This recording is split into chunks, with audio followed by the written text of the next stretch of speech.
If after you unlocked your vehicle, your fuel tank door won't open, it could mean that the electromechanical lock is broken.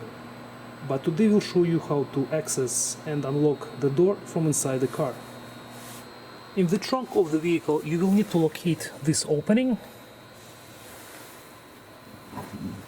Underneath the cover, you will find the small handle by pulling which you will be able to unlock the door.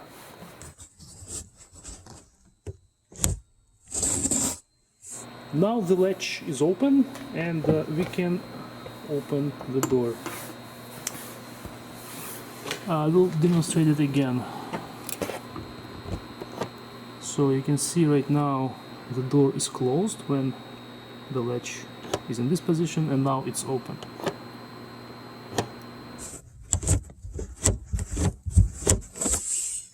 This is a manual way to unlock the gas tank door.